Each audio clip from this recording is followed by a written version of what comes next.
The live TV, सच सबसे आगे।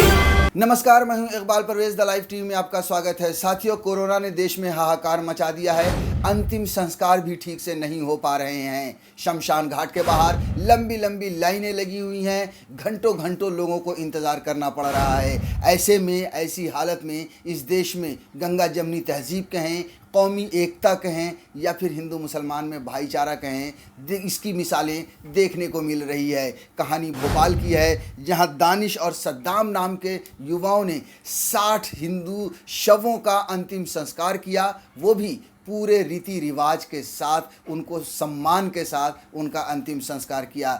साथियों, इन दिनों देश में जिस तरह से माहौल चल रहा है, हिंदू मुसलमान के नाम पर लड़ाया जा रहा है, ऐसे में इस तरह की मिसालें और इस तरह के काम एक दूसरे को जोड़ने का काम करती हैं। सद्दाम और दानिश ने वही काम किया है, दो दिलों को, हिंदू और मुसलमान को जोड़ने का काम किया है। वो भी उस राज्य में, हम आपको बताते हैं, मध्य प्रदेश में। देखिए, इस देश में वैसे तो पूरे देश में ही हिंदू मुसलमान के नाम पर नफरत फैलाई गई है। भारतीय जनता पार्टी ने नफरत फैलाई है, आरएसएस ने नफरत फैलाई है, लेकिन कुछ राज्य ऐसे हैं जहां पर बहुत ज़्यादा ही नफरत है, जिनमें एक उत्तर प्रदेश है, एक आपको मध्य प्रदेश है, एमपी है। एमपी के शहर भोपाल की यह कहानी है, जहां पर दो मुसलमान लड़कों ने 60 शवों का अंतिम संस्कार कराया। सोचिए कि सरकार बांटने का काम कर रही है और लोग आपस में जोड़ने का काम कर रहे हैं। अब हम आपको थोड़ा आगे बहुत चीज़ें बताएंगे इससे जुड़े हुए, लेकिन उससे पहले आपको थोड़ा सा ये खबर विस्तार से बता दें जो छपी है कि भोपाल के दानिश और सद्दाम ने हिंदुओं के 60 शवों का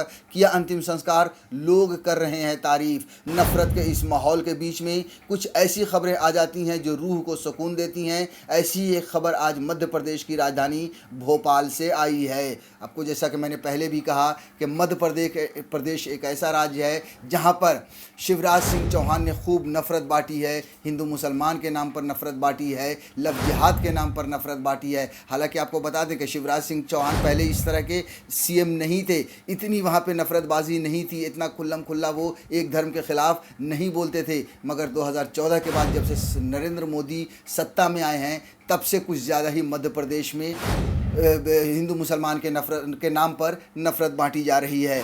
कोरोना की इस दूसरी लहर के बीच जब मर जाने के बाद खून के रिश्ते वाले भी लाश को छूने से परहेज करते हैं और अंतिम संस्कार प्रशासन के जिम्मे सौंप दिया जाता है, ऐसे में भोपाल के दो मुस्लिम युवक दानिश और सद्दाम ने इंसानियत का परिचय देते हुए अब तक कोरोना पीड़ित 60 हिंदू शवों का अंतिम संस्कार किया है। सोचिए, आपके जो बड़े बड़े नेता हैं, योगी आदित्यनाथ भगवाधारी, आरएसएस भगवाधारी, यति नरसिम्हानंद जो मुसलमानों के खिलाफ जहर उगल रहे हैं इन दिनों, ये सब भगवाधारी, ये सब कहाँ हैं? ये सब कहीं आपको नज़र नहीं आएंगे। ये सब किसी शवगृह के सामने नज़र नहीं आएंगे, किसी हॉस्पिटल के बाहर ये लोग नज़र नहीं आएंगे लोगों की सेवा करते हुए। ये किसी शमशान के बाहर नज़र नहीं आएंगे लोगों का अंतिम संस्कार करते हुए, किसी को कंधा देते हुए।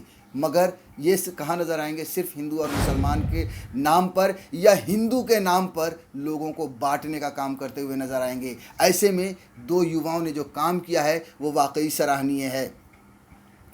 जब दानिश और सद्दाम से इसकी वजह पूछी गई तो उन्होंने बताया कि इन दिनों इंसानियत कहीं गुमसी हो गई है, जबकि सभी धर्म से ऊपर इंसानियत है। वाकई ये कहने की बात नहीं है, ये मानने की बात है। और इस देश ने भी ये बार बार साबित किया है कि हिंदू मुसलमान से ज़्यादा ज़रूरत जो ऊपर है वो इंसानियत है। इंसानियत से ऊपर कोई चीज़ नहीं होती। यही वजह है कि सरकारें चाहे जितना बांटने का काम करें, सरकारें चाहे जितना हिंदू और मुसलमानों में नफ़रत बांटें, लेकिन ये बढ़ते नहीं है। कुछ लोग बहकावे में आते हैं, इसमें कोई शक नहीं, कुछ लोग बहकावे में आते हैं, लेकिन इस देश में जो गंगा जमनी तहजीब है वो आज भी कायम है। मोदी सरकार को आने के बाद कुछ ज़्यादा लोग भटके हैं, कुछ ज़्यादा लोगों में नफ़रत बढ़ी है, लेकिन फिर भी हम कहेंगे कि इंसानियत अब भी ज़िंदा है।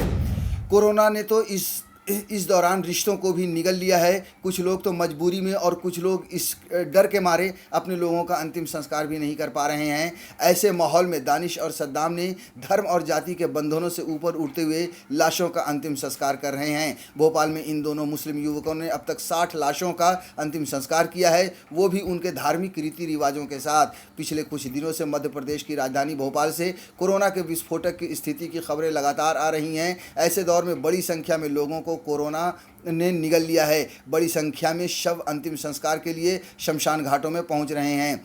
सामान्य तौर पर जिनकी मृत्यु होती है उनके परिजन तो अंतिम संस्कार के लिए पहुंच जाते हैं, लेकिन जिनकी मृत्यु कोरोना से हो रही है उनके परिजन भय की वजह से शमशान घाट नहीं पहुंच पाते। ऐसे विकट दौर में दानिश और सद्दाम इन पूरी सुरक्षा के साथ इन लाशों का अंतिम संस्कार कर रहे हैं। भोपाल के लोग इन्हें देवदूत की संज्ञा दे रहे हैं। वाकई में आप सोचिए कि कोरोना एक ऐसी बीमारी है जो छूने से फैलती है, या जिस तरह से फैली है उससे लोग कितना डरे हुए हैं। अपने लोग, सोचिए कि अभी आपने जैसा कि हमने पढ़ के भी सुनाया कि अपने लोग, अपने रिश्तेदार नहीं जा रहे हैं डर से, मगर ऐसे माहौल में दो युवा अपनी जान को जोखिम में डालकर बिना किसी धर्म को पहचाने हुए इंसानियत के नाम पर जा रहे हैं और उन शवों का पूरे रीति रिवाज के साथ अंतिम संस्कार कर रहे हैं। वाकई में ये हिंदुस्तान में ही हो सकता है।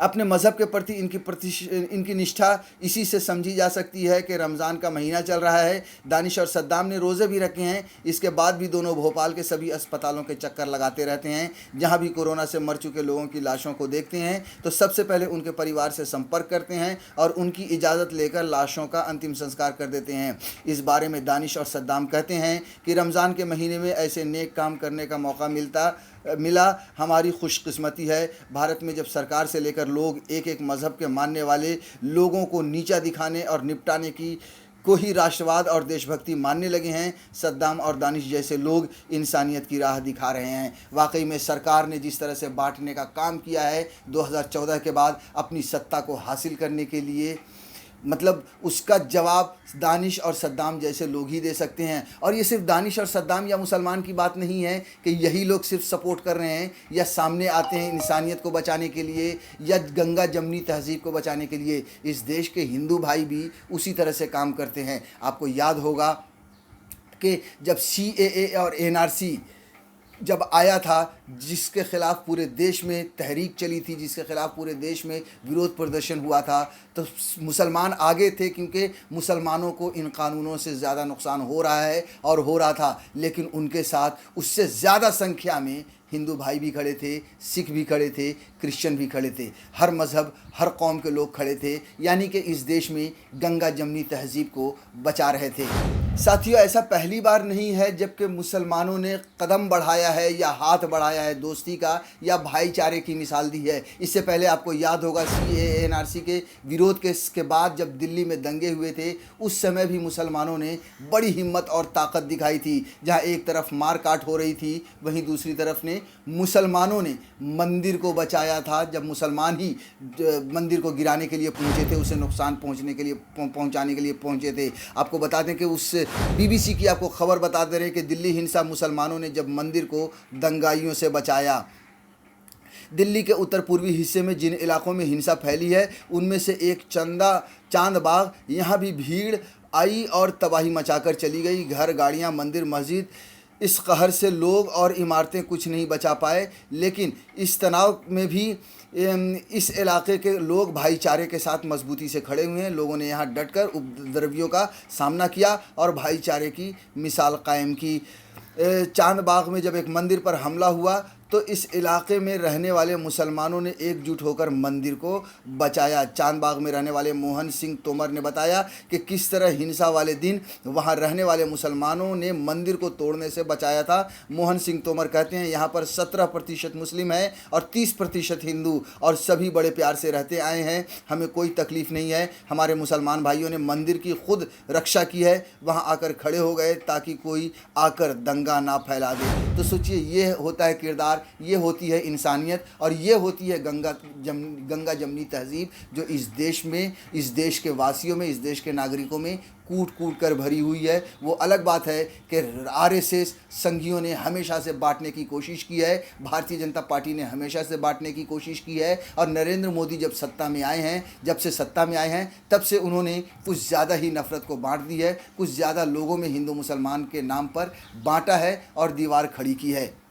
और इन सब के बावजूद साथियों, सद्दाम और दानिश जैसे युवा और सद्दाम और दानिश जैसे लोग आकर सामने खड़े हो जाते हैं गंगा जमनी तहजीब को बचाने के लिए, भाईचारे को बचाने के लिए। और जैसा कि मैंने पहले भी कहा कि ये सिर्फ़ एक कौम, सिर्फ मुसलमान नहीं करते, हमेशा ताली दोनों हाथों से बजती है। ये जो भाईचारा है या गंगा जमनी तहजीब को बचाने की ये जो कोशिश है वो हिंदू भाई भी उसी तरह से करते हैं। और जैसा कि मैंने मिसाल दिया था कि किस तरह से जब NRC और CAA का आंदोलन छिड़ा था तब मुसलमानों के साथ कंधे से कंधा मिलाकर इस देश के करोड़ों हिंदू भी खड़े थे।